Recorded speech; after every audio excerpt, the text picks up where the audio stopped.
The county hearing room was already standing room only when James Whitfield walked in carrying a fence post across his shoulder. People had come from across the township. A few had brought notebooks.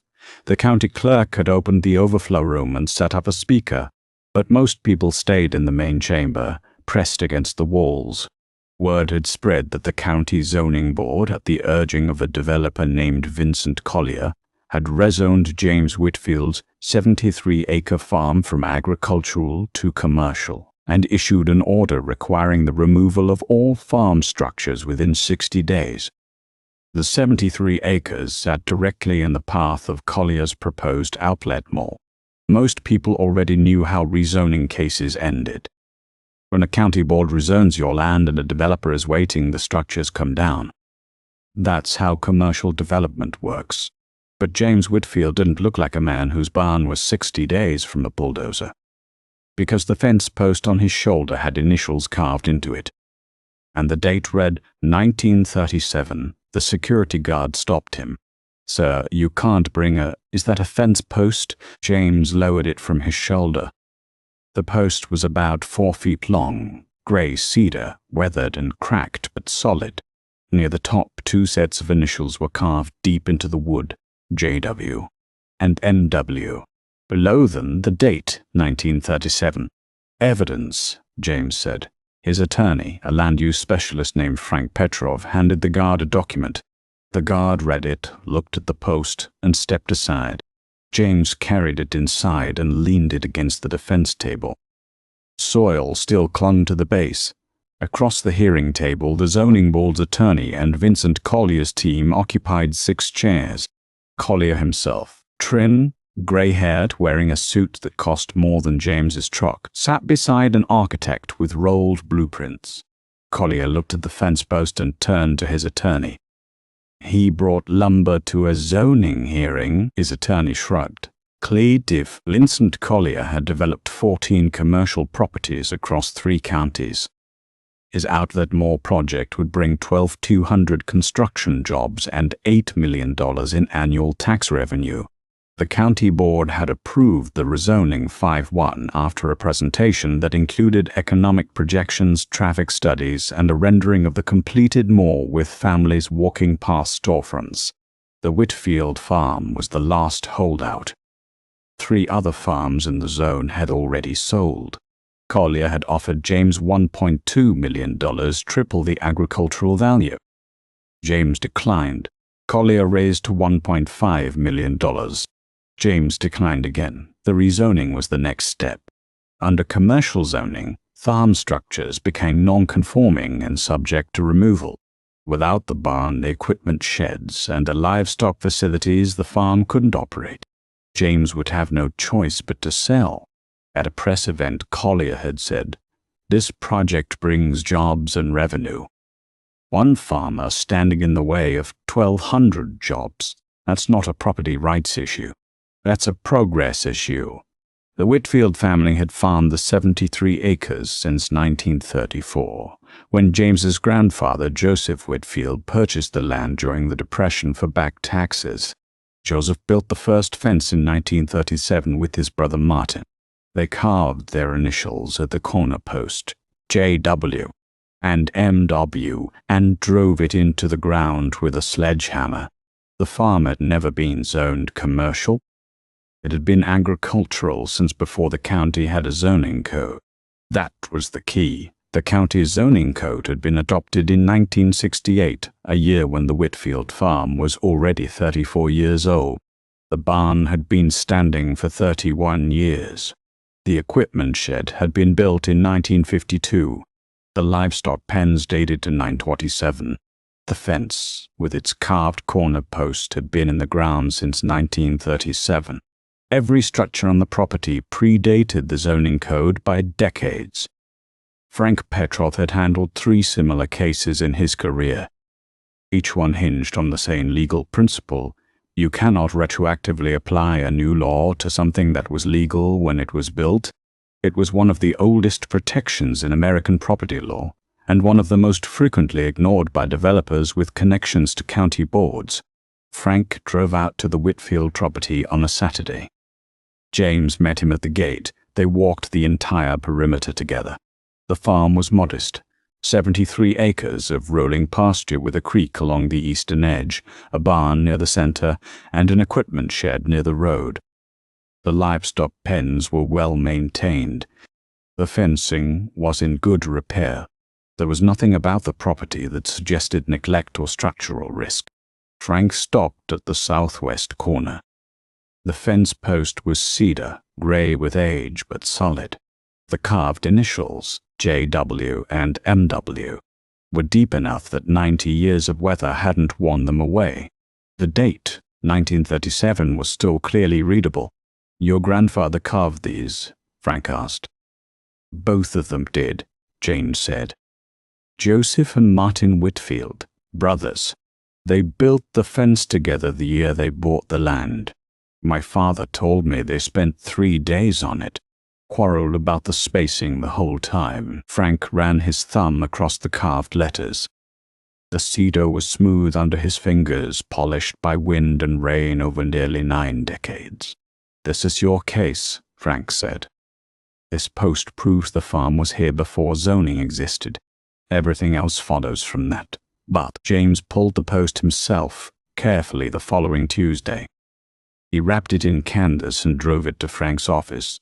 Frank photographed it from every angle, measured the carving depth, and sent a section to the State Forestry Department for dendrochronological dating.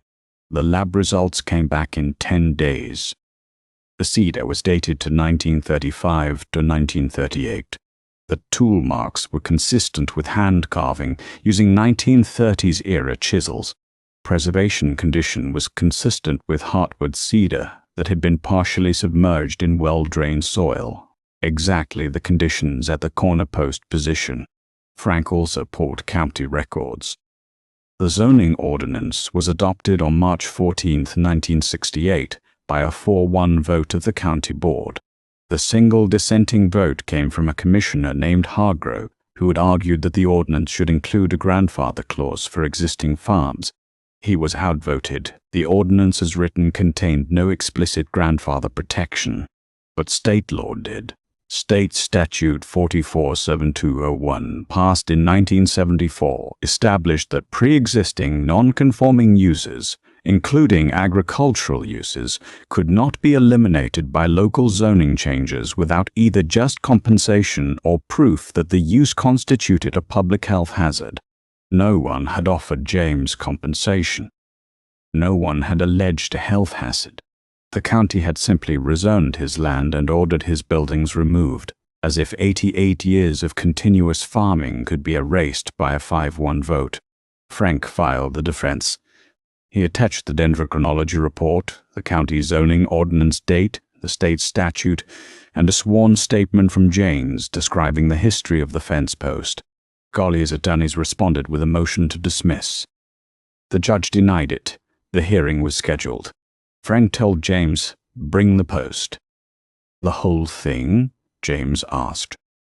"The whole thing. Let them see what 88 years looks like." James loaded the post into his truck that morning, wrapped in canvas, soil still clinging to the base. He drove to the courthouse with it leaning against the passenger seat like a tired passenger. The county's zoning ordinance was adopted in 1968. James's farm had been operating, with its structures, fences, and livestock, for 31 years before zoning existed. Frank Petrov explained it simply: if the farm predates zoning, the farm is grandfathered. They can rezone the land on paper, but they can't order the removal of structures that were legal when they were built. James said, "Can I prove when they were built?" Frank said, "Can you prove when that fence was built?" James went to the corner of the property. The original post was still in the ground. It had been there his entire life. As a boy, he'd leaned against it waiting for the school bus. As a teenager, he'd nailed a hand-painted sign to it that read, "Whitfield Farm, Est, 1934.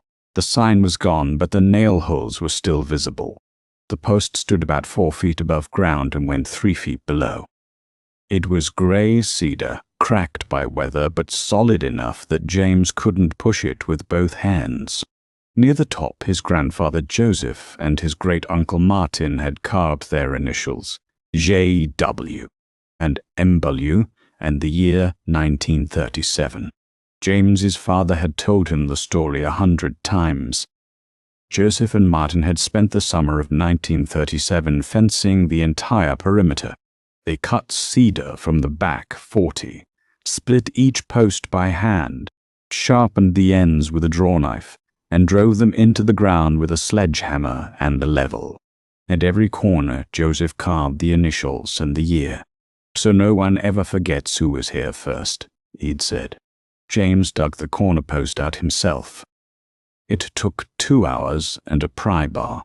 The base was dark and damp, but intact. Cedar resists rot better than almost any other wood. He loaded it into his truck and brought it to Frank's office. Frank examined the carvings. "These are deep, done with a chisel, not a knife." Consistent with 1930s hand tools, he sent a section of the post to a dendrochronologist at the State Forestry Department. The growth rings confirmed the cedar was cut between 1935 and 1938. "Here's the key," Frank said. "The county zoning ordinance was adopted in 1968. This fence post was in the ground 31 years before zoning existed. Your barn was built in 1939. Your equipment shed was added in 1952. Everything on your farm was legal when it was built, because there was no code to violate." James looked at the post leaning against Frank's wall. "So the fence post proves the whole farm. The fence post proves the farm was here first." "And first is everything in property law," Frank said. "Can you prove when that fence was built?" James went to the corner of the property. The original post was still in the ground. Frank fathered a fence based on pre-existing non-conforming use. The legal principle that structures and land uses established before a zoning code cannot be retroactively eliminated by that code without just compensation. Collier's attorneys argued that the rezoning was valid. The structures were non-conforming, and the county had the authority to enforce removal. Frank hired a dendrochronologist from the forestry department. She examined the fence post and dated the cedar to 1935 to 1938. The carving was consistent with 1930s era hand tools.